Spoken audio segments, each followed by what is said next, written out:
آلک و اصحابک یا سید یا حبیب اللہ الصلاۃ والسلام علیک یا سید یا نبی اللہ وعلی آلک و اصحابک یا سید یا نور اللہ الصلاۃ والسلام علیک یا سید یا نبی اللہ وعلی آلک و اصحابک یا سید یا نور اللہ اللہم صلی علی سیدنا و مولانا محمد معدن الجود والکرم وآلہ وصحبہ وبارک وسلم۔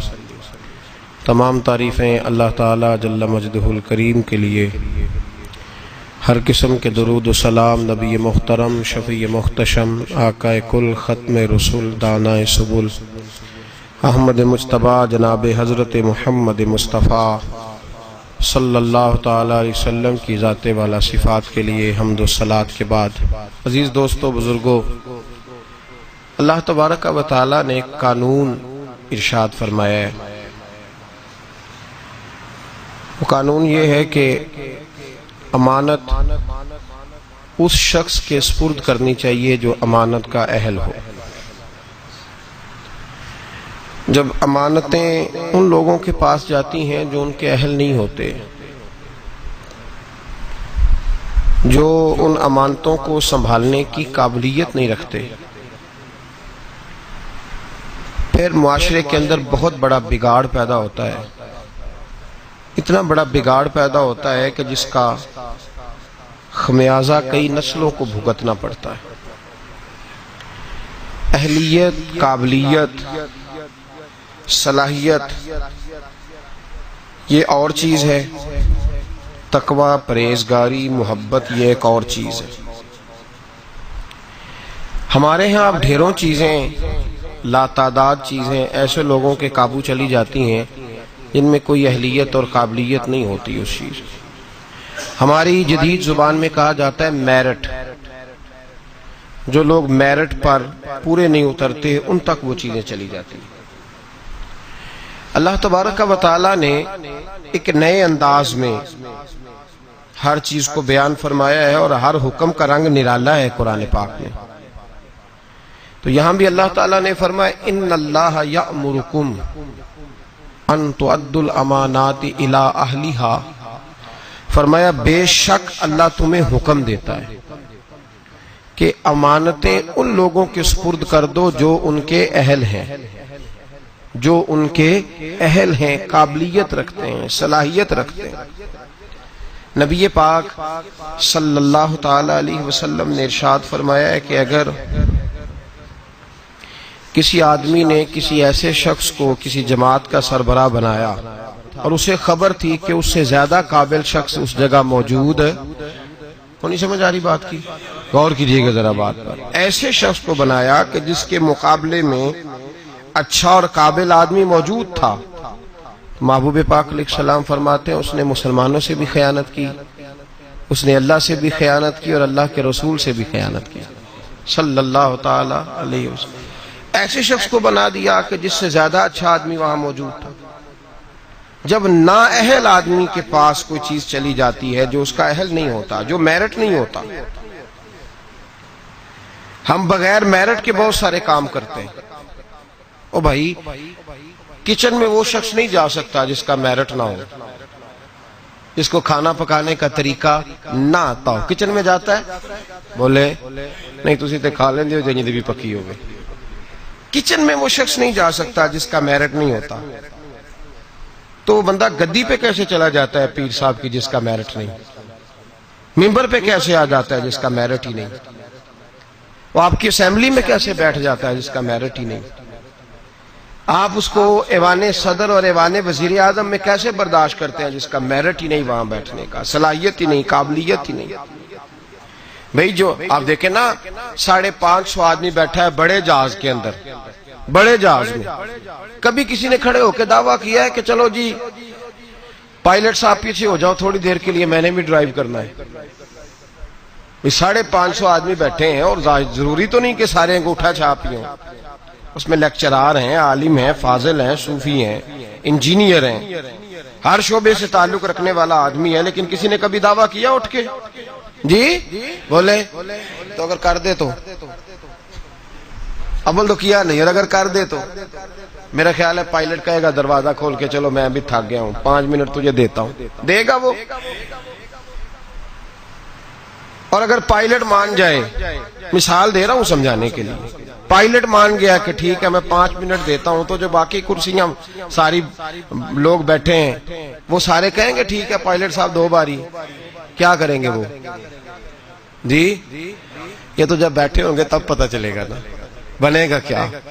وہ پائلٹ کو کہیں گے کہ تیرا دماغ ٹھیک ہے، اس قابل ہی نہیں تو بٹھا رہا ہے۔ ہمارے ہاں ہر آدمی کھڑے ہو کے اعلان کر رہا ہے میں پیر صاحب ہوں، ہر آدمی، کوئی اس کو منع ہی نہیں کر رہا کہ تیرے اندر بھائی صلاحیت نہیں، تجھے تو بسم اللہ شریف نہیں سیدھی پڑھنی آتی۔ ہر آدمی کھڑے ہو کے اعلان کر رہا ہے کہ میں بہت بڑا مفتی ہوں، مولوی صاحب سے مسئلہ نہ پوچھنا، میں خود بتا لیتا ہوں، مولوی کو کیا پتا، مجھ سے پوچھو۔ کوئی بندہ نہیں اس سے کہتا کہ بھائی تیرا شعبہ ہی نہیں، تیرا میرٹ ہی نہیں، تو کیوں بول رہا ہے اس معاملے میں، چپ کر خاموش ہو۔ سارے موقع دے رہے ہیں، کہتے ہیں ٹھیک ہے تو بھی مسئلہ بتا، چل تو بھی مسئلہ بتا، سارے اس کو موقع دے رہے ہیں۔ اور پھر جب ایک تو بول سارے رہے ہیں، پھر موقع مل رہا ہے، اور پھر جو ہم دائیں بائیں ہیں کوئی شخص یہ کہنے کو تیار نہیں، اس کی خوشامد ہو رہی ہے، کہتے بڑا اچھا ہے بڑا اچھا ہے، بار کہتے رہیں گے جعلی ہے غلط ہے برا ہے، سامنے جا کے کوئی بولنے کو تیار ہے؟ کیا ہو رہا ہے یہ؟ اللہ فرماتا ہے کہ امانت اہل کے سپرد کرو اور نا اہل کو امانت نہ دو۔ نبی پاک صلی اللہ علیہ وسلم نے فرمایا اگر تم نے نا اہل کو دے دی تو فساد ہو جائے گا۔ یہاں ہو رہا ہے فساد، کسی جگہ کا کوئی میرٹ نہیں۔ مولوی صاحب پیسے تھوڑے لینے چاہیے بس ان کو، وہ اگر پچھلا امام 12,000 لے رہا تھا تو اس نے کہا میں 10,000 میں نماز پڑھاؤں گا، تو ہمیں اتنا پتا ہے کہ 2,000 بچا ہے، یہ نہیں ہمیں پتا اس بیچارے کو نماز کی 6 شرطیں بھی آتی ہیں کہ نہیں، امامت کی 6 شرطیں اس کو وہ بھی آتی ہیں کہ نہیں، وہ کوئی 2-4 صورتیں صحیح تلفظ سے پڑھ سکتا ہے، اس کو پتا ہے کسی شے کا؟ کوئی خبر نہیں۔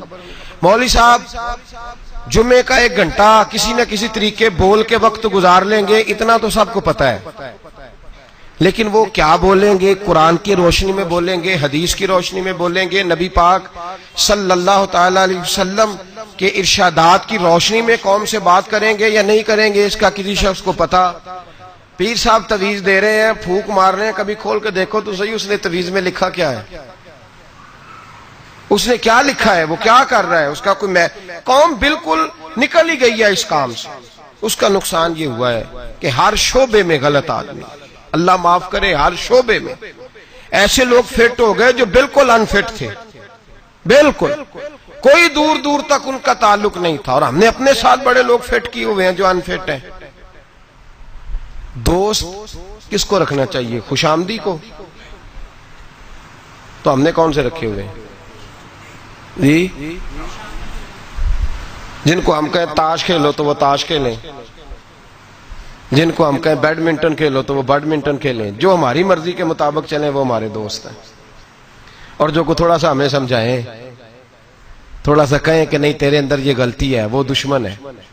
ہم پھر فارورڈ بلاک بناتے ہیں علیحدہ سے، 2-3 دوست علیحدہ لے کے بیٹھتے ہیں، کہتے ہیں میرے خلاف ہو گیا، جلتا ہے۔ ہمیشہ سمجھدار آدمی دوست مشیر ہوتا ہے، دوست کے اندر صلاحیت ہوتی ہے، دوست جو ہوتا ہے وہ آپ کو لے کے چلتا ہے۔ میرے نبی پاک صلی اللہ علیہ وسلم نے فرمایا المرء علی دین خلیلہ، انسان اپنے دوست کے مذہب پر ہوتا ہے، وہ اپنے دوست کے، جو اس کے دوست کا مذہب ہوگا وہ اسی کا مذہب ہو جائے گا۔ اتنا بڑا درجہ دیا، ہم نے کبھی سوچا ہی نہیں، جو آیا جس نے کہا چودھری صاحب، سیٹھ صاحب، علامہ صاحب، بلے بلے کیا بات ہے، ابے کے خلاف ہم بات کرنے لگے تو وہ اس میں شامل ہو گیا، اماں کے خلاف بولنے لگے تو وہ اس میں شامل ہو گیا۔ ہم نے یہ کبھی سوچا ہی نہیں کہ یہ تو ہمارا نقصان کر رہا ہے، یہ تو ہمیں بڑی دور لے کے جا رہا ہے، اس کا تو میرٹ ہی نہیں تھا میرا دوست بننے کا۔ انتخاب کر کے، سوچ سمجھ کے، ہر ایک سے دوستانہ ہو سکتا، ہر ایک سے دوستانہ ہو سکتا، کورے ورک کتاب نہیں ہوندے، پتھر دل گلاب نہیں ہوندے، بھلیا پہلوں ہی سوچ کے لائیے پھر یارہ نال حساب نہیں ہوندے۔ غور کر، خیال تو کرنا۔ ملا رومی رحمت اللہ تعالی لکھا ہے کہ ایک آدمی کی باندر سے دوستی ہو گئی، بندر سے دوستی ہو گئی، خود آدمی تھا، دوستی کس سے لگا لی؟ بندر سے۔ جی بندر سے دوستی لگا لی. ہوا یہ کہ اس کی تفصیل بیان کی. حضرت رومی علیہ رحمہ فرماتے ہیں کہ بندر کو سانپ کاٹنے لگا تو اس نے اس کو بچایا تھا سانپ سے, تو بندر اس کا فرما بردار ہو گیا. یہ بندر کو کہتا درخت پہ چڑھ جا تو چڑھ جاتا, بیٹھ جا تو بیٹھ جاتا, اٹھ جا تو اٹھ جاتا. یہ لوگوں کے سامنے ڈنگے مارتا کہ دیکھو بندر بھی میرا فرما بردار ہے. کیونکہ فرما برداری سے غرض ہے, میرٹ سے غرض نہیں, صلاحیت سے غرض. وہ اس قابل بھی ہے میری دوستی کے کہ نہیں, اس سے کوئی غرض نہیں. مولا رومی کہتے ہیں کہ اس شخص کو سارے لوگوں نے سمجھایا کہ یہ تیری دوستی کے قابل نہیں, یہ جانور ہے. بندر کو چاہیے کسی بندر سے دوستی کرے, تو انسان ہے, کسی انسان سے جرانہ لگا. یہ تو بیچارہ اس قابل ہی نہیں کہ تیری دوستی کے معیار پہ پورا اتر سکے. اس نے کہا تم جلتے ہو, میری اصل میں بات مانتا ہے, تمہاری مانتا نہیں نا, تو تم جلتے ہو. میں نے دیکھا ہے بڑا بھائی چھوٹے کو منع کر رہا ہے, چھوٹا کہہ رہا ہے تمہیں کیا پتا, اما ابا منع کر رہے ہو, کہتے ہیں نہیں آپ کو کیا خبر. مولا رومی رحمت اللہ تعالی علیہ فرماتے ہیں کہ وہ سو رہا تھا تو بندر اس کے منہ سے مکھیاں اڑا رہا تھا درخت کے نیچے. پاس کلاڑی رکھی ہوئی تھی, دو ایک مکھیاں ایسی تھی جو بڑا تنگ کر رہی تھی, اڑتی نہیں تھی. پہلے تو اڑاتا رہا, پھر جوش جذبات میں کلاڑی اٹھائی اور دے ماری سر پہ. جب سر پہ کلاڑی ماری, کس لیے, مکھی مارنے کے لیے, تو وہ دو حصوں میں تقسیم ہو گیا. قتل ہوا, شور ہوا کہ بندر نے مار دیا, بندر نے مار دیا, بندر نے مار دیا. تو ایک درویش گزر رہے تھے, وہ کہنے لگے اسے بندر نے نہیں مارا, اسے اس کی سوچ نے مار ڈالا ہے, اسے اس چیز نے مار ڈالا ہے کہ یہ سمجھا ہی نہیں کہ یہ میرے قابل نہیں. لوگ بندروں سے دوستی کر لیتے ہیں لیکن یہ نہیں سمجھتے کہ یہ لے ڈوبیں گے, یہ تباہ کر دیں گے, یہ وہاں تک لے جائیں گے جہاں سے واپسی کا رستہ ہی نہیں. اس لیے کہ بیوقوف دوست پیار بھی کرے نا تو اسے پیار کرنے کا طریقہ بھی, بولیے پیار کا طریقہ بھی, پیار بھی اچھے طریقے سے, محبت بھی اچھے اسلوب میں کرے گا تو کر سکے. ہم غلط لوگوں کو اپنا مشیر بناتے ہیں, میرٹ ہی نہیں ہمارا, ہم صرف یہ دیکھتے ہیں. بلکہ بندہ تگڑا ہونا چاہیے, کسی بڑے M N A M P A کے پاس اس کا اٹھنا بیٹھنا ہونا چاہیے, تگڑا ہونا چاہیے, وہ ہمارا دوست ہے. چاہے اس آدمی کو تھوڑا سا بھی سلیقہ نہ آتا ہو بولنے کا. ہمارے ہاں رشتوں کا معیار کیا ہے, یہ میرے بھائی کی بیٹی ہے. بھائی کی بیٹی ہونا اور بات ہے, اور بیٹے کے قابل ہونا اور بات ہے. یہ میرے بھائی کا بیٹا ہے تو میں, اب میرے بھائی میرے گھر آ گیا. بھائی بھائی کی محبت اپنی جگہ, اور بچے کا بچی کے قابل ہونا یہ ایک علیحدہ معاملہ ہے. میں گیا تھا جی, بچی بڑی پیاری, بڑی خوبصورت, بڑی اچھی, بڑی مجھے وہ جو ہے نا وہ اچھی لگی, تعلیم یافتہ. ایک جملے میں ساری بات کہہ دوں گا, اگر آپ کی سمجھ میں آ گئی تب بھی ٹھیک ہے, نہ آئی تو تب بھی ٹھیک ہے. اور ایک جملے میں ساری بات کہہ دوں گا, بدصورت آدمی سے گزارا ہو جاتا ہے, بد اخلاق سے نہیں ہوتا. بس ایک جملے میں, وضاحت نہیں کروں گا. بدصورت سے گزارا ہو جاتا ہے, بد اخلاق سے. یاد رکھ لیں, جو چیزیں ہم معاشرے میں ڈھونڈنے نکلے ان کا رنگ اور ہے, اور جن چیزوں کی ہمیں ضرورت ہے وہ چیزیں اور ہیں. ہم ضرورت کی چیز نہیں لا رہے. جو چیز تھوڑی دیر کے لیے آنکھوں کو بھائی, تو ہم نے ساری زندگی کے لیے اس کو اپنی زندگی میں دخیل کر لیا. میرے رسول پاک صلی اللہ تعالی علیہ وسلم نے فرمایا, لوگ مال دیکھ کے شادی کرتے ہیں, حسن دیکھ کے شادی کرتے ہیں, قبیلہ دیکھ کے شادی کرتے ہیں. میرے غلاموں, تم سیرت, کردار, اخلاق اور دین دیکھ کے شادی کرنا. تم دیکھنا کہ اس کے اندر, دیکھے نا, ایک خاتون ساری زندگی خاوند کی خدمت میں گزار دیتی ہے, صبح و شام اس کا خیال رکھتی ہے. بازار رنگ روپ اتنا پیارا نہیں, لیکن اس کا خاوند جتنا اس سے راضی رہتا ہے, اس کا گھر جتنا ٹھنڈا رہتا ہے, اس کا ماحول جتنا اچھا رہتا ہے. اس لیے کہ میرٹ بڑا اچھا آیا.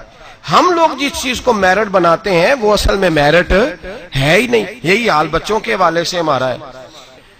بچی کا جب رشتہ دیکھنے جاتے ہیں تو سب سے پہلا سوال ہم کیا کرتے ہیں بچے کے بارے میں, جی ایک کردہ کی ہے جی, تو کردہ کی تو کی مراد ہوں, کہتے تاج کھیڑ دا چونک چ بہ کے, کی کردا ہے, کیا کرتا ہے, یہ لوٹ مار کرتا ہے, پیسے کماتا ہے. کتنے بے شمار کمائی ہے اس کی. بھئی بتاؤ تو صحیح, کرتا کیا سے مراد صرف پیسے کمانا ہی ہے یار, یہ تو لوگ چوری کر کے بھی کما لیتے ہیں. پیسے کمانا تو اتنا بڑا مسئلہ ہی نہیں رہا. جتنا بڑا دھوکے باز ہو اتنا بڑا مالدار ہوتا ہے اس زمانے میں. کرتا کیا ہے؟ پہلا سوال اس کا ترجمہ کیا ہے ہماری زبان میں کہ پیسے کتنے کماتا ہے؟ بڑی اچھی سیلری ہے جی بچے کی. بچے کا اخلاق بھی پوچھو, اخلاق بھی پوچھو. ایک خاتون میرے پاس آئی تعویذ لینے, تو ضد کرنے لگی, گھر والوں سے کہنے لگی نہیں میرے ساتھ کوئی ہے تو نہیں, پر ان سے کہے میری 2 منٹ میری داستان تو سن لے. تو میں نے کہا بہن بتاؤ بات کیا ہے, اتنی رونے دھونے کی کیا بات ہے؟ اس نے کہا کہ مال دیکھ کے شادی کر دی میرے ابے نے, مال بڑا ہے, پر میں ایک دن بھی اپنے خاوند سے عزت نہیں کرا سکی, اس لیے کہ وہ شراب کے نشے میں دھوت گھر آتا ہے, ایک دن بھی.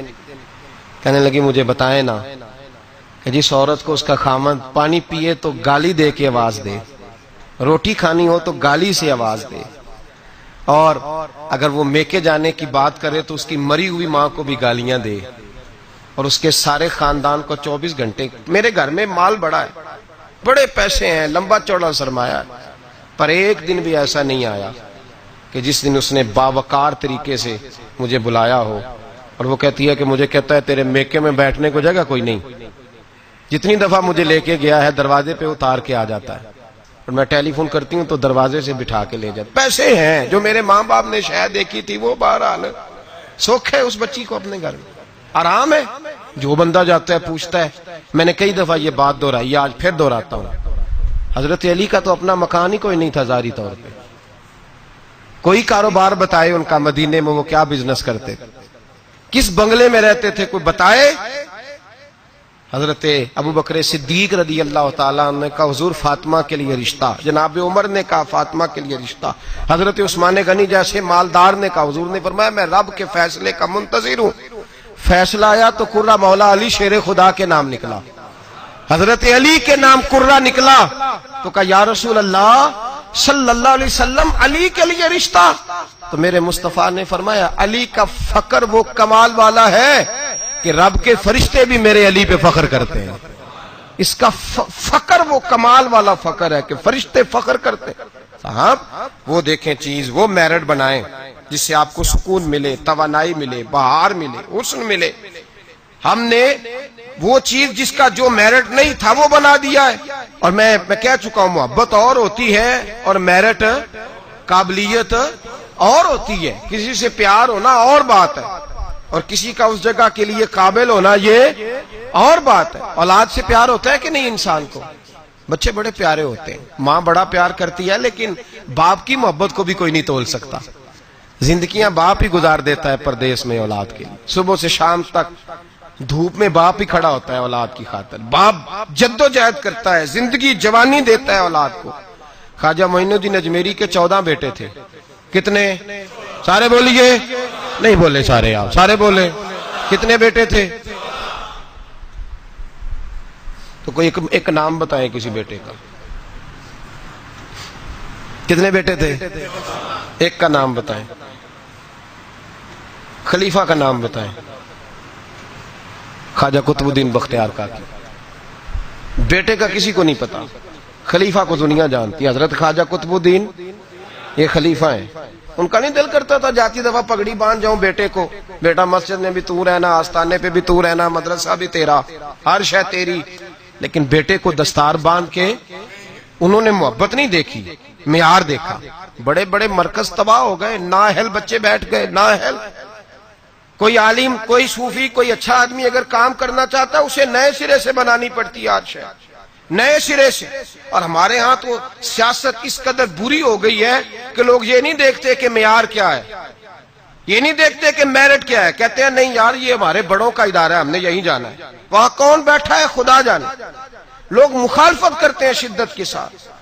ہم نے کبھی یہ سوچا ہی نہیں کہ حضرت خواجہ معین الدین اجمیری کے 14 بیٹے, اور کسی جگہ نہیں لکھا کہ ان کا بیٹا دیندار نہیں تھا, پرہیزگار نہیں تھا. لیکن کسی نے کہا کہ حضور آپ کا فیض, آپ کا رنگ دیکھنا ہو تو کہاں ملے گا؟ فرمایا دلی میں قطب الدین بختیار کاکی رہتا ہے, ہر شے میں نے اسے دے دی ہے, وہاں جاؤ. اور اس میرٹ کا حال کیا تھا خواجہ قطب صاحب کا؟ خواجہ قطب الدین بختیار کاکی پھر اتنے بڑے صوفی ہوئے کہ دلی کا بادشاہ بھی مرید ہو گیا، وہ بھی آپ کے قدموں میں بیٹھ گیا. اور ایسے نہیں مرید ہوا کہ وہ اپنے ٹائم پہ شراب بھی پی لیتا ہے معاذ اللہ، اور پیر صاحب کو گاڑی میں بٹھا کے لاہور کا چکر بھی لگوا دیتا ہے. یہ کوئی اس طرح کا مرید نہیں ہوا. مرید ہوا تو دیندار ہوا، ان کے نقش قدم پہ چلا. ہمارے ہاں زمانے میں لوگوں نے پیر بھی رکھے ہوتے ہیں اور بدماش بھی رکھے ہوتے ہیں، دونوں چیزیں. وہ جمعے والے دن پیر صاحب کو سلوٹ کر لیتے ہیں، ہفتے والے دن کسی ایم پی اے گنڈے کے ڈیرے پہ بھی جا کے بیٹھ جاتے ہیں. سارا کچھ ہی رکھا ہوا ہے ہم نے معاذ اللہ. یہ کیسا انداز! جو درویشوں کے ڈیرے پہ آئے پھر بدل گئے، پھر ان کے اندر کوئی کسی قسم کی غیر شرعی حرکت نہ رہی. حضرت خواجہ قطب الدین بختیار کاکی کا مرید تھا تو کس طرح کا مرید تھا؟ خواجہ قطب صاحب نے انتقال کے وقت وصیت فرمائی تھی، فرمایا میرا جنازہ وہ پڑھائے کہ جس نے جب توبہ کی تو پھر دوبارہ اس کی نظر سوائے اپنی بیوی کے کسی اور بیوی پہ بری نظر گئی نہیں، نظر بھی نہیں گئی، باقی چیزیں تو دور رہی. اور دوسری، جب سے توبہ کی پھر اس کے حلق سے دوبارہ حرام کا لقمہ نہ اترا ہو. اور پھر تیسری بات، جب سے توبہ کی فرض نمازیں تو اپنی جگہ رہیں، اس نے کبھی تہجد بھی نہ چھوڑی ہو. وہ میرا جنازہ پڑھائے. جب خواجہ صاحب یہ اعلان کر رہے تھے نا تو آپ کا ایک مرید تھا، اس کے پاس ایک دنیا دار بیٹھا تھا، کہنے لگا بابے نے بڑا ہی اعلان کر دیا ہے، میرٹ کو بڑا ہی رکھ دیا ہے. چلو ٹھیک ہے، بات ان کی صحیح ہے، درویش ہے، پر اتنا بڑا میرٹ ہی رکھ دیا. تو وہ درویش نے اس دنیا دار کا ہاتھ پکڑ کے جھنجھوڑا، فرمایا چپ کر، میرا پیر جو بات کرتا ہے سوچ سمجھ کے کرتا ہے. اگر انہوں نے یہ بات کیا تو انہوں نے ایسا بندہ کوئی تیار بھی کیا ہوگا انشاءاللہ. اگر کہہ رہے ہیں تو ان کی تیاری بھی انشاءاللہ ان کی تیاری بھی ہوگی، انہوں نے تیار بھی کیا ہوگا، ایسا فرد نکلے گا. خواجہ قطب الدین کا انتقال ہوا، جنازے کی چارپائی رکھی ہے، اعلان ہوا جس میں 3 خوبیاں باہر آ جائیں. بڑے بڑے صوفی گردنیں جھکا کے کھڑے رہے. 5ویں صف سے دلی کا بادشاہ نکل کے آیا، باہر نکلا، ہانپتا کامتا روتا، کہنے لگا اگر میرے شیخ کا اعلان نہ ہوتا تو میں اپنا ظاہر نہ کرتا. مسلمانوں، جس کا میں جنازہ پڑھانے آیا ہوں اس نے اتنا رنگ میرے اندر بھرا ہے، اتنا رنگ بھرا ہے کہ جب سے توبہ کی ہے پھر غیر محرم کا کبھی دماغ میں خیال بھی نہیں آیا. اور جب سے توبہ کی ہے پھر بادشاہ نے کھجور کی چھال کی ٹوپیاں بنا بنا کے بیچی ہے، ان ٹوپیوں کی روٹی کھائی ہے، انہی کا کپڑا پہنا ہے، کبھی مال خزانہ کا ایک لقمہ گھر میں داخل نہیں ہونے دیا. اور فرمایا اگر میرے شیخ نے اعلان کیا ہے تو بتا رہا ہوں کہ پہلے دن جب میں قطب الدین کے ہاتھ میں ہاتھ دینے آیا تھا تو تہجد کا وعدہ لیا تھا. 30 سال گزر گئے، جب تہجد کا وقت آتا ہے تو عرش کا مالک مجھے خود ہی بیداری عطا فرما دیتا ہے، اور میں نے چھوڑی نہیں. بھائی میرٹ بنایا ان لوگوں نے اہل لوگوں تک باتیں پہنچائی. حال ہی کوئی نہیں یا حشر ہی کوئی نہیں، جو جس کے من میں آتا ہے وہ کرتا جاتا ہے. حضرت سیدنا خواجہ قطب الدین بختیار کاکی کی بھی اولاد تھی. لوگوں نے پوچھا حضور آپ کے بعد کدھر جائیں؟ فرمایا پاک پتن میں فرید الدین کو بٹھا دیا ہے میں نے، وہاں بٹھا دیا ہے. یہاں تو نسل در نسل سجادگی چلی آ رہی، ایک کے بعد دوسرا، دوسرے کے بعد تیسرا، تیسرے کے بعد چوتھا، صاحبزادے صاحبزادے، باقی بار کچھ ہے ہی نہیں.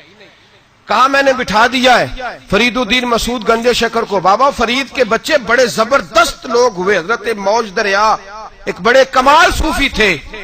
لیکن اگر کوئی آ کے بابا فرید صاحب سے پوچھتا کہ حضور آپ کے بعد دیکھنا ہو تو کسے دیکھیں، تو فرمایا دلی میں نظام الدین محبوب الہی بیٹھا رہتا ہے، اس کے پاس جانا.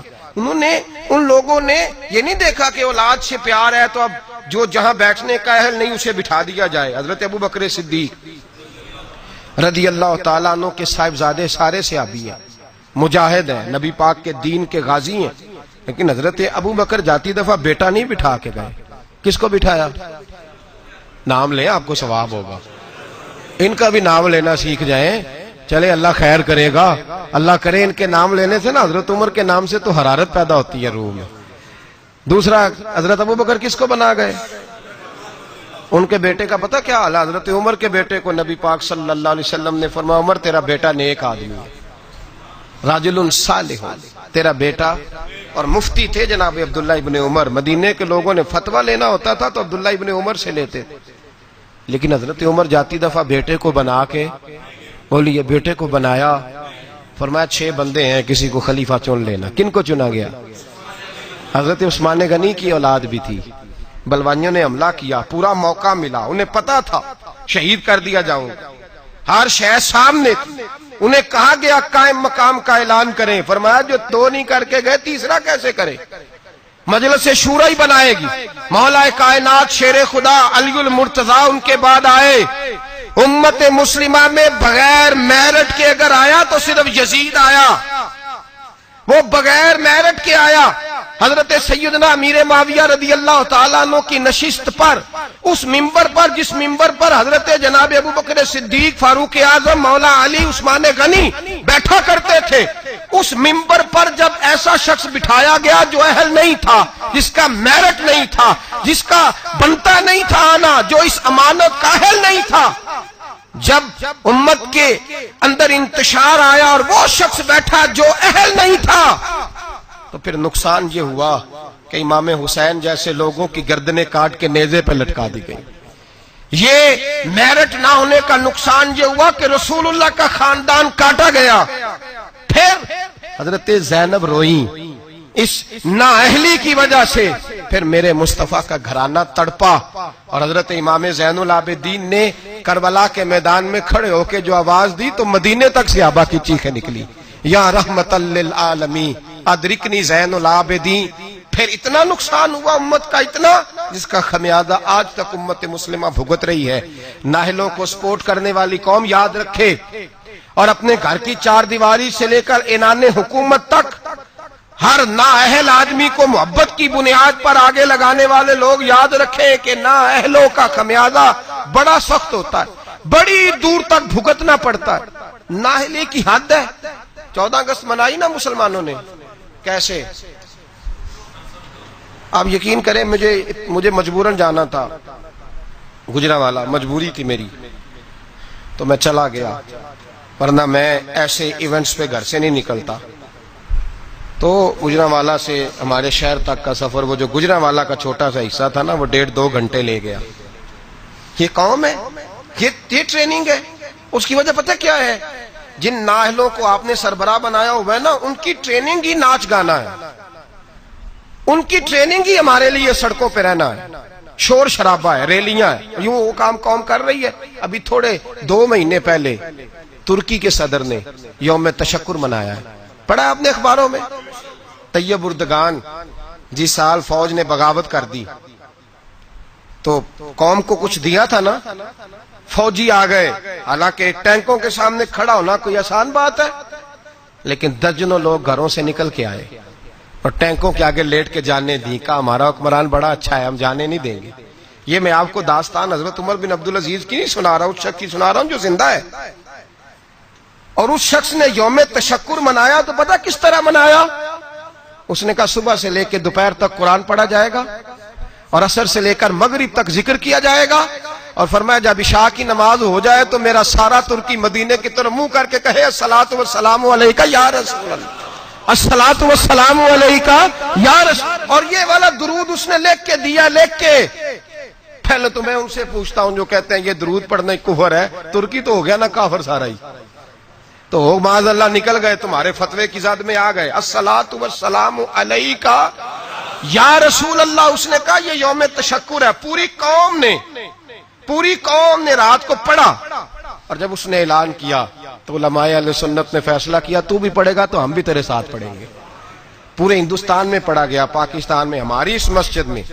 میں نے منسوخ کی مصروفیت اور رات کو دوستوں سے کہا نا یار ہم بھی مل کے پڑھیں گے الصلاۃ والسلام علیکہ. او بھائی یہ آپ کا پڑوسی ملک ہے ترکی, یہ قریب ہے آپ کے, وہ یوم تشکر مناتا ہے تو درود پڑھ کے. اور آپ لوگ اتنے بڑے, وہ میں رات بھی مصروف رہا, صبح فجر کے بعد بھی ایک جگہ مجھے جانا تھا, میں آ کے لیٹ گیا. اتنے بڑے باجے بچوں کو خرید کے دیے بڑوں نے, لو یوم آزادی منا لو. یہ کون سی یوم آزادی ہے؟ یہ جشن منا رہے ہو؟ یہ صرف ہم لوگوں نے ان لوگوں کو چنا ہے جنہوں نے ہمیں صرف شغل میلہ اور یہ گانا باجا سکھایا ہے. خدا را آپ دیکھیں کہ اہلیت کہاں ہے, قابلیت کہاں ہے, کون ہے جو میرٹ کے مطابق چل سکتا ہے؟ میرے رسول پاک صلی اللہ علیہ وسلم نے نااہل آدمی کو اگر کسی جگہ بٹھائے تو حضور نے تباہی کی. بابت ارشاد فرمایا جب امانتیں نااہلوں کے پاس جائیں گی تو تباہیاں ہوں گی، فسادات ہوں گی، پھر فصلیں اجڑیں گی، علاقے تباہ ہوں گے۔ اہلیت دیکھیں، قابلیت دیکھیں۔ حضرت عمر فاروق رضی اللہ تعالیٰ عنہ کے صاحبزادے بڑے نیک تھے، پرہیزگار تھے، پر انہوں نے بھی اپنے بیٹے کو بنایا۔ کسی صحابی نے ایسی کوئی کوشش نہیں کی کہ اپنے بعد ہم اس کو نسل در نسل وراثت کے طور پر چھوڑ جائیں۔ محبت اپنی جگہ، لیکن قابلیت اپنی جگہ۔ ملا جیون رحمت اللہ علیہ پیر تھے اورنگزیب عالمگیر کے، بادشاہ کے۔ تو اورنگزیب کے گھر میں نا ایک بوڑھی اماں رہتی تھی، تو اورنگزیب بڑا پیار کرتے تھے بوڑھی اماں سے، اس کو ہر کام میں اس سے مشورہ ہوتا، تو وہ بوڑھی ہر کام میں محبت کی وجہ سے، وہ معاذ اللہ غلط نہیں تھی لیکن محبت کی وجہ سے اس کو پوچھا جاتا۔ ملا جیون رحمت اللہ علیہ اورنگزیب سے ایک دن کہنے لگے کہ باقی ساری باتیں تو ٹھیک ہیں لیکن اس خاتون کو ہر شے کا نہیں پتا، تو جو اس کے شعبہ جاتا ہے اس میں تو مشورہ کیا کرو، تو جو اس کا شعبہ نہیں نا اس میں اس سے مشورہ نہ کیا کرو۔ پیار اپنی جگہ اور قابلیت اپنی جگہ، اہلیت اپنی جگہ۔ جو اس کا شعبہ ہی نہیں۔ اب کوئی فقہ کا عالم جا کے اپنی اماں سے کہے کہ میں نے 2 اصول فقہ لکھنے ہیں تو بتائیں کیا کروں، امام شافعی سے لوں کہ امام مالک سے لوں؟ تو اماں بھی یہی جواب دے گی کہ بیٹے مجھے پتہ ہی نہیں۔ تو جس چیز کا جو آدمی کا شعبہ نہیں، اس میں اس آدمی آپ کابل کے پاس جائیں گے، اہل کے پاس جائیں گے، اور اس سے جا کے دیکھیں نا، ہمارے ہاں سائنس کے اندر سبجیکٹ رکھے گئے، تو اسپیشلسٹ ہونا ایک سبجیکٹ رکھا گیا۔ ایک آدمی میڈیکل اسپیشلسٹ ہے، پھر اسے آگے بڑھیں گے آپ تو معدے کا اسپیشلسٹ علیحدہ ہے، آنکھوں کا، تو آپ نے اگر معدے کے ڈاکٹر سے دوائی لینی ہے تو آنکھ والے ڈاکٹر کے پاس جائیں گے۔ میرٹ کو دیکھیں گے آپ، جو اہل ہے آپ اس کے پاس جائیں گے۔ یہ تھوڑی ہے کہ جو اہل ہی نہیں، قابل ہی نہیں، اسے آپ نے رنگی ہے سیاست دوران تو دیکھیے منزل انہیں ملی جو شریک سفر نہ تھے، جو بیچارے قابل ہی نہیں، ان کو آپ جو ہے وہ والی امانت سونپ دیں گے تو وہ تباہی کریں گے۔ وہ ملا جیون نے منع کیا، لیکن وہ گھر میں بوڑھی اماں کا بڑا دخل تھا۔ اورنگزیب عالمگیر نے نا گھر کے اندر ایک شوباز رکھا ہوا تھا، باز۔ وہ اتنا زبردست تھا کہ وہ جا کے بہت ساری خبریں لے آتا تھا، کئی ملکوں کی خبریں لاتا اور لا کے بتاتا تھا کہ فلان جگہ بغاوت ہو رہی ہے، فلان جگہ سازش ہو رہی ہے، بتایا کرتا تھا۔ پھر اس میں یہ خوبی تھی کہ جب جنگ ہوتی تو وہ ساتھ ساتھ اڑتا اور آ کے فوج کو بتلاتا کہ یہاں جو ہے وہ کمزوری ہے مسلمانوں کی فوج میں، تو یہاں فوجی بھیجے جائیں۔ اور اگر کئی دفعہ ضرورت پڑتی تو چونکہ اس کے ناخن بڑے تگڑے ہوتے تھے، اگر کوئی فوجی کفر کا زیادہ تیز ہوتا تو وہ خود حملہ کر دیتا، اتنا کام آتا تھا۔ بوڑھی اماں چونکہ پیار بڑا کرتی تھی، محبت ہی محبت میں ایک دن اس کو دیکھا باز کو کہ بادشاہ کا باز ہے، تو کہنے لگی ادھر آنا میرے پاس۔ اب اس کا دخل تھا ہر کام میں، تو اس نے محبت کی، کہنے لگی دیکھ تیرے پر کتنے بڑے ہو گئے، کسی نے کبھی سوچا ہی نہیں۔ اس نے کینچی پکڑی اور اس کے پڑ کاٹ ڈالے۔ پھر اس نے کہا تیرے ناخن دیکھ کتنے بڑے ہیں، کسی نے کبھی سوچا ہی نہیں۔ اس نے محبت ہی محبت میں اس کے ناخن بھی کاٹ دیے۔ تھوڑے ہی دنوں کے بعد خبر آئی کہ فلان جگہ ہندو مرہٹوں نے سازش شروع کی ہے، تو بادشاہ نے کہا بلاؤ اس کو جائے۔ جب اس کے سامنے کھڑا کیا گیا تو بادشاہ کی چیخ ہی نکل گئی، ہائے میرا وفادار، ہوا کیا؟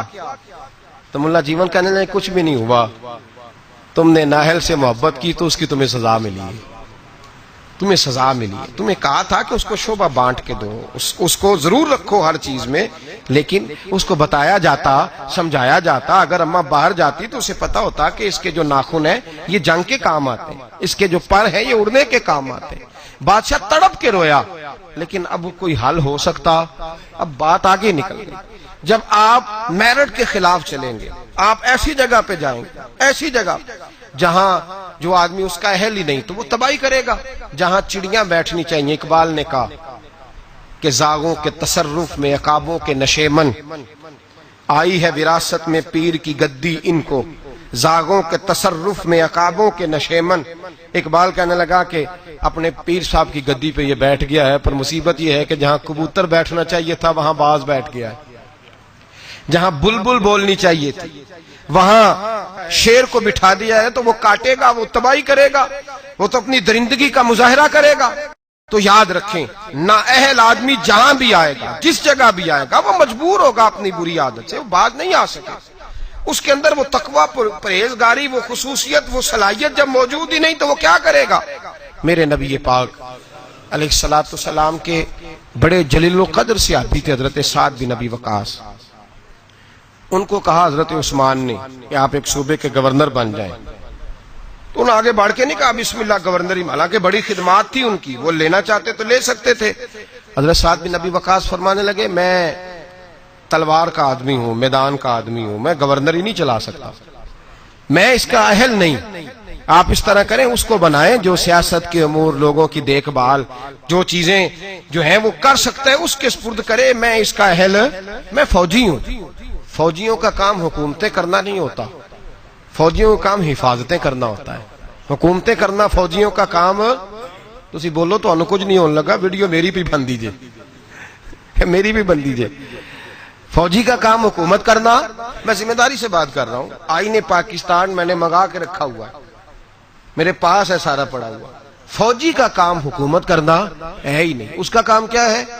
حفاظت کرنا. جو اس کی ڈیوٹی ہے وہ کرے گا، جو اس کی ڈیوٹی نہیں وہ کرنے کی اسے اجازت. نقصان ہی تب ہوتا ہے جب وہ آدمی آ کے بیٹھ جاتا ہے جسے پتہ ہی نہیں یہ کام کیسے کرنا ہے، جو اس کا شعبہ ہی نہیں، معیار ہی نہیں، تو تباہی ہوتی ہے. حضرت سعد بن ابی وقاص فرمانے لگے میں فوجی ہوں، مجھے تو آپ میدان کی. حضرت خالد بن ولید بہت بڑے فوجی تھے، نہ جرنیل تھے، تلوار ہے اللہ تعالیٰ کی، لیکن کسی صوبے کے کبھی گورنر نہیں بنے، اس لیے کہ جو ان کا شعبہ نہیں تھا وہاں انہیں لگایا.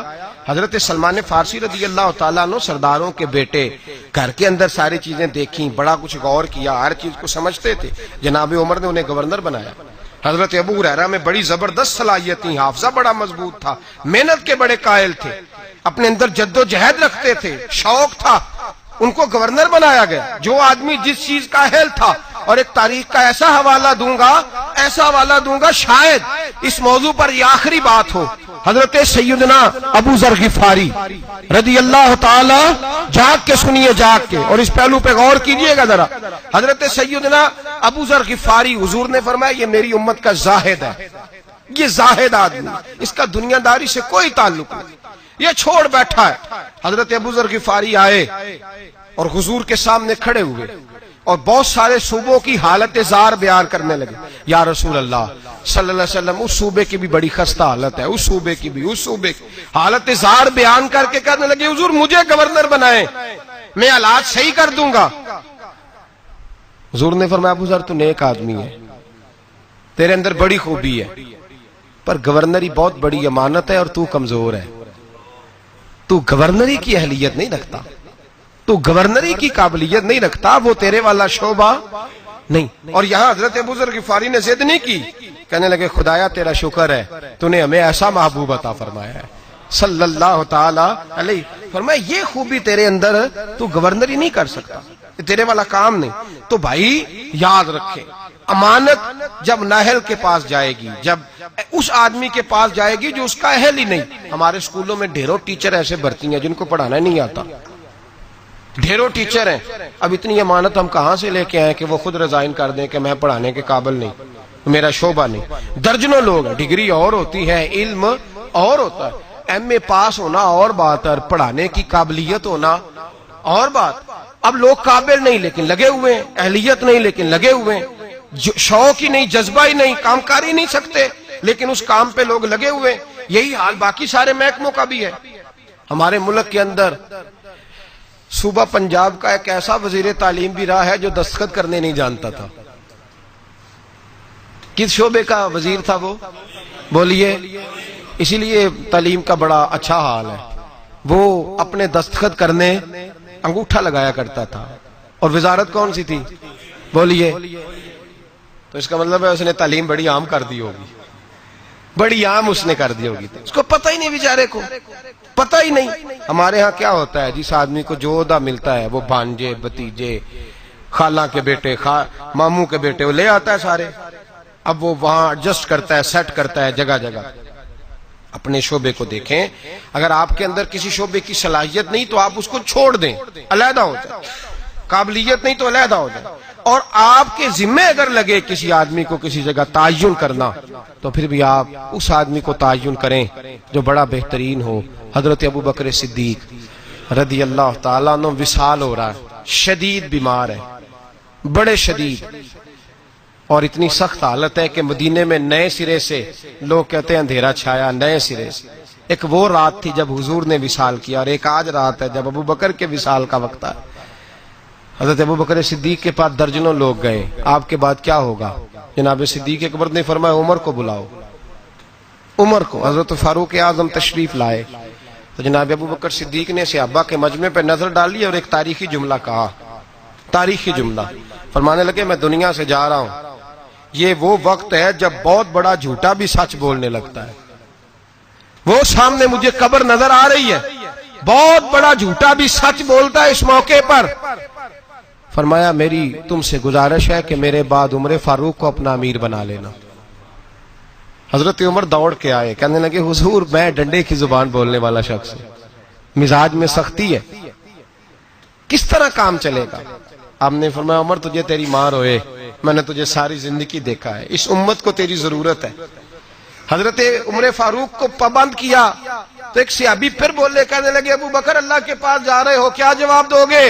حضرت ابو بکر صدیق فرمانے لگے رب کریم نے اگر مجھ سے پوچھا نا میرے بعد میرے محبوب کی امت کا کیا کر کے آیا ہے، تو میں عرض کروں گا اے اللہ جو تیرے بندوں میں سب سے اچھا تھا اسے مسلمانوں کا نگران بنا کے آیا، یہ سب سے بہترین تھا۔ بیٹے موجود ہیں، بھتیجے موجود ہیں، مسلمان ہیں، صحابی ہیں، نمازی ہیں، فرمایا جو سب سے اچھا ہے تقوی کے لحاظ سے، پرہیزگاری کے لحاظ سے میرٹ بنائیں، کبھی زیادتی نہ کریں، کبھی زیادتی نہ کریں، کبھی ظلم نہ کریں۔ ایک بات سنانے لگا ہوں آپ کو، بڑی اہم بات۔ حضرت امام محمد بن حسن شیبانی رحمت اللہ علیہ بیٹے کا رشتہ لے کے گئے، اور ایسے گھر میں رشتہ طے ہونے لگا جس گھر کی بہت بڑی بات تھی، بہت بڑی بات مکمل ہو گئی بات چیت۔ یہاں تو ہمارا حال یہ ہے کہ لوگ اسی کالونی میں کرائے کا مکان خریدتے ہیں رشتہ کرنے کے لیے، ادھار 3-4 گاڑیاں پکڑ کے کھڑی کرتے ہیں۔ میرے پاس طلاق کے کیس آتے ہیں تو پھر مجھے سننے کا موقع ملتا ہے یہ باتیں۔ کرائے کا مکان لیا، 3-4 گاڑیاں، 2-4 گن مین، اتنی دیر جتنی دیر بچی کا رشتہ، جب شادی ہو گئی تو پھر گاؤں چلے گئے، گاڑیاں واپس ہو گئی۔ اب جو رشتہ گاڑی کی بنیاد پہ ہوا تھا وہ کتنی دیر قائم رہ سکتا ہے؟ ختم ہو گیا۔ جتنی دیر گاڑی تھی قائم تھا، جتنی دیر مکان تھا قائم تھا، وہ ختم ہو گیا۔ رشتے جو ہوتے ہیں وہ اعتبار پہ قائم ہوتے ہیں۔ تو امام محمد بن حسن بیٹے کا رشتہ کرنا چاہتے تھے تو ایک گھر کے اندر رشتہ کیا بچے کا، بڑے نیک لوگ تھے، پرہیزگار تھے، رشتہ طے ہو گیا۔ ایک شام امام محمد بن حسن شیبانی ان کے گھر گئے تو فرمانے لگے تمہاری بیٹی کو کتنے رشتے ملتے تھے؟ انہوں نے کہا حضرت سارا بغداد جتنے معززین نیک لوگ تھے سب رشتہ دیتے تھے، لیکن جب آپ کے گھر کا پتہ چلا تو آپ کی بزرگی، آپ کی محبت، آپ کا پیار، آپ کا وقار، دبدبا، ہم نے سوچا کہ اگر امام صاحب کے گھر میں بیٹی چلی جائے تو کیا بات ہے۔ آپ فرمانے لگے تم اپنی بیٹی کی شادی کہیں اور کر لو۔ کہ حضور کیوں؟ فرمانے لگے تم نے مجھے دیکھ کے رشتہ دیا ہے، بیٹا دیکھ کے نہیں دیا، تو میں تو بوڑھا آدمی ہوں، کسی وقت بھی دنیا سے چلا جاؤں گا، اس نے تو بچی نے تو وہاں وقت گزارنا ہے۔ کہ حضور ہمیں قبول ہے۔ فرمایا نہیں، میرے بیٹے میں خامی ہے، تم اس کا رشتہ کہیں اور کر لو۔ کا وجہ؟ فرمایا تم کر لو، تمہیں کہا نا، کہ حضرت بتائیے تو صحیح۔ فرمایا میرے بیٹے میں خامی یہ ہے اسے نیند بڑی آتی ہے تو عشاء سے پہلے سو جاتا ہے، وہ نماز نہیں پڑھتا، سو جاتا ہے، 4 پڑھتا ہے، عشاء رہ جاتی ہے۔ تو کہا حضور کوئی بات نہیں، پھر بھی ہم تیار ہیں۔ تو امام محمد بن حسن کہنے لگے پھر میرا تمہیں مشورہ ہے کہ جو آدمی عشاء کی نماز نہ پڑھے اس سے بیٹی نہیں بیانی چاہیے۔ کہا حضور کیوں؟ فرمانے لگے جو رب کے فرض کی حفاظت نہیں کر سکتا تمہاری بیٹی کی حفاظت کیسے کرے گا؟ اللہ کے فرض کی حفاظت نہیں کر سکتا، وہ نماز نہیں پڑھتا، سو جاتا ہے، تو بیٹی کو تکلیف ہوگی تو کیسے محافظ بنے گا؟ لہذا وہاں رشتہ نہ کرنا میرے بیٹے کے ساتھ۔ حضرت رشتہ توڑ کے گھر آئے تو بیوی کہنے لگی حضور آپ نے کیا کیا؟ پورے بغداد میں شور ہو گیا ہے کہ باپ بیٹے کے مخالف ہو گیا ہے، باپ بیٹے کی جڑوں میں بیٹھ گیا ہے، باپ نے اپنے بیٹے کا اتنا معزز گھرانے میں رشتہ ہوتا توڑ دیا ہے، سارا بغداد کہہ رہا ہے کہ وجہ کیا ہے، باپ بیٹے کے مخالف بیان دے رہا ہے، بات کیا ہے؟ تو حضرت محمد بن حسن فرمانے لگے میں دنیا کے سامنے رسوا ہوا، مجھے پرواہ نہیں، میں اللہ رسول کے سامنے سرخرو ہو گیا ہوں، وہ بیٹی جو تہجد گزار ہے، عبادت گزار ہے، جو نیک ہے، میں اس بیٹی کو اس کے ساتھ بیاہ دیتا جو عشاء کی نماز بھی نہیں پڑھتا؟ فرمایا مجھے پتا ہے کہ اس گھرانے میں رشتہ کرنا بہت بڑے اعزاز کی بات ہے، لیکن میں وہ امانت نااہل کے سپرد نہیں کر سکتا، میں نے منع کر دیا۔ اور میرے بھائی جھوٹ بولتے ہیں لوگ اپنے بیٹے کی خاطر، جھوٹ بولتے ہیں، اور پھر پتہ کیا کہتے ہیں؟ پہلے جھوٹ بولتے ہیں، ناراض ہونا ہو تو ضرور ہوئیے گا، پہلے جھوٹ بولتے ہیں، بڑا بااخلاق ہے، بولتا ہی نہیں، پھر کہتے ہیں تمہارا میاں بیوی کا معاملہ ہے۔ تو رشتہ طے کرتے وقت بھی میاں بیوی کو کہنا تھا آپس میں طے کر لیتے، نکل گئے آرام سے۔ بیٹی کی عظمتیں بیان کرنے کی باری تھی تو کہتے رہے کہ رابعہ بصری ہے، اس وقت تو کہتے رہے کہ یہ کیا بات ہے اس کی، یہ تو حضرت بایزید کی اماں کی طرف پرہیزگار ہے، اور جب سسرال والوں نے شکایت کی، لڑکے نے آ کے کہا کہ سمجھائیے تو کہا تمہارا میاں بیوی کا معاملہ ہے۔ کیسی بات کرتے ہو؟ تم نے نااہل کے سپرد کر دیا، اہل کو ظلم کر دیا۔ میں نے وہ بیٹیاں دیکھی ہیں جنہوں نے رو کے وقت گزار دیا، اور وہ بیٹے دیکھے ہیں، وہ بیٹے دیکھے ہیں جو باپ کی ضد کی بھینٹ چڑھ گئے، جو ماں نے دوپٹہ رکھ دیا پیروں پہ، تو نے میری مرضی سے نہ کیا تو مر جاؤں گی، اور اماں پھر پردے میں چلی گئی اور تباہ کر دیا اس بچے کو۔ ہم یہ سوچتے ہی نہیں کہ میرٹ نہیں، اہلیت نہیں، قابلیت نہیں، اور یہ ظلم جو ہم گھر میں شروع کرتے ہیں، یہی ظلم ہم نے اینڈ سیاست تک کیا۔ پھر یہ دیکھا کہ محلے کا چودھری میرے گھر آ گیا، یہ دیکھا ہی نہیں کہ قوم کے لٹیرے کو سربراہ بنانے لگا ہے۔ یہ صرف اتنا دیکھا کہ 2-4 بڑے بڑے لوگ میرے گھر آ گئے، یہ دیکھا ہی نہیں کہ ڈاکو، چور، ظالم، خائن اور سارے کھرے چوری کے جس کے گھر جاتے ہیں اسی کو نگران اعلیٰ مان لیا۔ یہ دیکھا ہی نہیں، سوچا ہی نہیں، یہ کبھی خیال ہی نہیں کیا کہ کس کے حمایتی بننے لگے، کبھی خیال ہی نہیں آیا ہمیں۔ سفارش بہت بڑی ذمہ داری ہوتی ہے، ہم جس کی مرضی کر دیتے ہیں، جس کے حق میں مرضی بول لیتے ہیں، جو مرضی ہم سوچ لیتے ہیں۔ میرے نبی پاک صلی اللہ علیہ وسلم نے معیار کی بات فرمائی، معیار کی۔ اسلام مقدار کا تو قائل ہی نہیں، اسلام تو معیار کا قائل ہے۔ مقدار کیا ہوتی ہے؟ زیادہ ہونا کوئی بات ہے؟ معیاری ہونا بات ہے، معیاری۔ میرے رسول پاک صلی اللہ تعالی علیہ وآلہ وسلم، آج یہ بھی ایک مجمع ہے نا جی، وہ پیر صاحب کے مرید بڑے ہیں، اس پارٹی کے ممبر بڑے ہیں، اور آپ کے ملک میں نظریاتی لوگ تو ویسے ہی ختم ہو گئے، نظریاتی لوگ ختم ہو گئے۔ اب تو جس پارٹی میں رش زیادہ ہوتا ہے سارے ایم پی ایم میں نے ادھر ہی چلے جاتے ہیں۔ یہ نظریاتی نہیں ہوتے، یہ رش کے لوگ ہوتے ہیں۔ یہ کل رش کا ہی ہو، ملا رومی رحمت اللہ تعالی علیہ آپ فرماتے ہیں ایک درویش گزر رہے تھے، تو ایک وہ کھانا کھا رہے تھے، منہ میں لقمہ تھا، تو بوٹی کھا کے باقی ہڈی پھینکی تو کتا ان کے پیچھے لگ گیا۔ بڑا پیارا، بڑا خوبصورت تھا، بڑا معیاری تھا، تو حضرت نے روڑا مار کے پیچھے بھگا دیا۔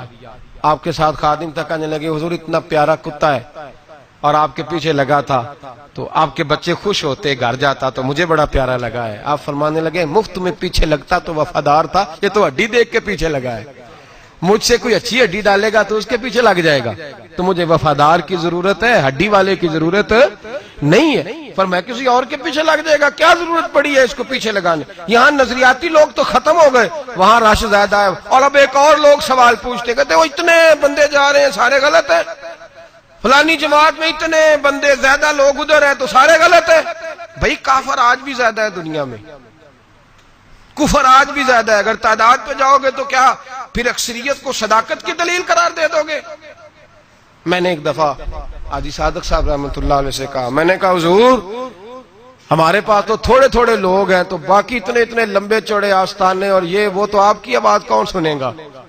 تو وہ لوگ مرعوب نہیں ہوا کرتے تھے، ان پہ روب نہیں چڑھا کرتا تھا، وہ روب ڈالا کرتے تھے، روب لینے کے قائل نہیں تھے۔ کہنے لگے چھل بے لیا، بندے 313 ہی بڑے نے پر انہیں جان آتے رکھی ہونی چاہیے، 313 ہی بتھیرے نے پر جان ہاتھ پہ ہتھیلی پہ جان رکھی ہوئی ہو، 313 ہی کافی ہیں۔ زیادہ لوگوں کی ضرورت سچے ہونے چاہیے، کھڑے ہونے چاہیے۔ جب آیا نا ابو جال کا جاسوس بدر کی رات، دیکھ کے گیا کہ 313 ان میں بھی بچے، بوڑھے، کمزور، تو ابو جال سے جا کے کہنے لگا 313 ہیں، ان میں بھی کچھ بچے ہیں، بوڑھے ہیں، کمزور ہیں۔ تو ابو جال بڑا کھل کھلا کے ہنسا، کہنے لگا جنگ کرنے کی ضرورت نہیں، ان کو سب کو صبح باندھو گھوڑوں کی پشتوں پہ، اونٹوں کی پشتوں پہ، تو ان کو مکے لے چلتے ہیں، وہاں جا کے ان کے ساتھ کریں گے کیا کرنا ہے۔ نہ ان کے پاس اسلحہ ہے، نہ گھوڑے ہیں، نہ تلواریں، نہ زر ہیں، تو وہ جاسوس کہنے لگا ٹھہر جا پوری بات تو سن لے, تو نے ابھی فیصلہ کر دیا مقدمے کا, ان کا میرٹ تو سن, اہلیت تو سن, قابلیت تو سن. وہ جہاد کرنے ہیں تو ان کی قابلیت بھی تو دیکھ. یہاں کبھی صدام حسین کا جرنیل بک جاتا ہے, کبھی افغانستان کے 2-4 لوگ بک جاتے ہیں, کبھی کسی ملک کے بکتے ہیں. یہ اندر سے بکتے ہیں تو کافر کو موقع ملتا ہے, یہ اندر سے نہ بکیں تو مسلمان کے تو نام میں ہی بڑی قوت ہے. اس کے تو خالی نام کے اندر اللہ نے بڑا جاہ و جلال رکھا ہے. وہ جاسوس ابھی کافر ہے. ابو جہل سے کہنے لگا پوری بات سن لے, ہیں وہ 313, پر ان میں سے واپس جانے کا ارادہ کسی کا بھی نہیں. وہ کفن باندھ کے آئے ہیں, وہ کفن باندھ کے آئے ہیں, واپس جانے نہیں آئے. تو لایا ہے شراب کے نشے میں دھت کر کے, تو کہتا تھا ساری رات اون سیبا کر کے کھلاؤں گا, لیکن وہ سارے جان ہتھیلی پہ رکھ کے آئے. میرے بھائی معیار بنائیں زندگی میں, اپنا معیار بنائیں. اپنا معیار زمانے سے جدا رکھتے ہیں ہم, تو محبوب بھی محبوب خدا رکھتے ہیں. بے معیار زندگی نہ گزارے, جہاں دل کیا بیٹھ گئے, جس کے دسترخوان پہ جی کیا وہیں رک گئے, جس کے ساتھ دل کیا فوٹو لگوا لی. ایسا نہ کریں, معیاری زندگی گزاریں, معیاری لوگ بنیں, اپنا معیار بنائیں. ایسا نہ ہو کہ بندہ جو بھی آئے وہ کہے. نظریات بنائیں, افکار بنائیں, اصول بنائیں. اصولوں کی روشنی میں اپنے شب و روز ترتیب دیں. اپنی زندگی کبھی بھی بے اصولی, بے ڈھبی, بے ترتیب نہ گزاریں, بااصول زندگی گزاریں. بااصول لوگ زندگی میں کچھ کر جاتے ہیں, بااصول لوگوں کا نام ہوتا ہے. میں پھر بات دہراتا ہوں, بااصول لوگوں کا. وہ حضرت سری سکتی رحمت اللہ علیہ درخت کے نیچے لیٹے تھے, درخت آپ سے باتیں کرنے لگا, کہنے لگا حضرت سری سکتی سے, کہنے لگا میری طرح کا ہو جا, خود دھوپ میں جلتا ہوں, لوگوں کو میں چھاؤں دیتا ہوں, سایہ دیتا ہوں, اور لوگ مجھے پتھر مارتے ہیں میں انہیں پھل دیتا ہوں. تو حضرت سری سکتی فرمانے لگے میں اتنی جلدی باتوں میں نہیں آیا کرتا. اگر تو اتنا ہی اچھا ہے تو تیرا انجام آگ کیوں ہے؟ تو اتنا ہی اچھا ہے تو تیرا انجام آگ ہے, جب تو خشک ہو جاتا ہے تجھے جلا ہی دیا جاتا ہے, تیرا انجام اتنا برا کیوں ہے؟ تو کہتے ہیں وہ درخت کہنے لگا حضور آپ نے تو بڑا پوائنٹ پکڑ لیا, میرے اندر خوبیاں بھی ہیں پر ایک خامی ہے جس کی وجہ سے میں جلا ہی دیا جاتا ہوں, میری راکھ بن جاتی ہے. فرمایا وہ کیا؟ تو درخت کہنے لگا حضور میری خامی یہ ہے کہ جدھر کی ہوا ہوتی ہے میں بھی ادھر کا ہی ہو جاتا ہوں, یہ میری خامی ہے, میں اصول پہ ڈٹا نہیں رہ سکتا, مجبوری یہ ہے. اگر میں ڈٹ جاؤں نا پہاڑ کی طرح تو پھر کبھی بھی جلایا. پہاڑ ڈٹا ہوتا ہے نا تو جو اس سے ٹکراتا ہے اس کا سر پھوٹتا ہے. پہاڑ کو ڈٹا جو ہوا, ان الذین قالوا ربنا اللہ ثم استقاموا تتنزل علیہم الملائکہ, جو ڈٹ جاتے ہیں ان کی مدد کو اللہ فرشتے نازل کرتا ہے. معیار بنائیں زندگی میں, ایسے ہی غیر معیاری زندگی نہ گزاریں. کوئی یہ نہ کہے کہ یہ تو ایسی قوم ہے جو جدھر سارے دوڑتے ہیں یہ بھی ادھر چل نکلتے ہیں. ہوا چاہے جس طرح کی بھی ہو, اقبال نے کہا تھا ہوا گو تند و تیز ہے لیکن چراغ اپنا جلا رہا ہے. وہ مرد درویش حق نے جس کو عطا کیے ہیں انداز خسروانہ. فرمایا جس کو اللہ نے انداز دیے ہے وہ اپنا چراغ جلاتا ہے, اپنا جینا جیتا ہے. کبھی نا اہل بنے, نہ کبھی خلاف میرٹ کسی شخص کی سپورٹ کریں. ہر جگہ وہ اپنے بچے کے رشتے سے لے کر قومی مسائل تک اہلیت کو ضرور پیش نظر رکھیں. جو چیز جہاں کی ہو, بھائی دیکھیں نا, دیکھیں ایک چابی بناتا ہے تالا بنانے والا, لیکن اگر وہ چابی اس کے قابل نہیں تو اس سے تالا کھول سکتا. ایسی چابی تو نہ بنے جو ہر تالے کو لگ جائے, اس کو تو کہتے ہیں اس کو اتار دو یہ فری ہو گیا ہے, کام ختم ہو گیا. معیار بنائیں زندگی میں, معیاری زندگی گزاریں. اللہ سمجھنے کی توفیق عطا فرمائے. آخر دعوانا الحمدللہ.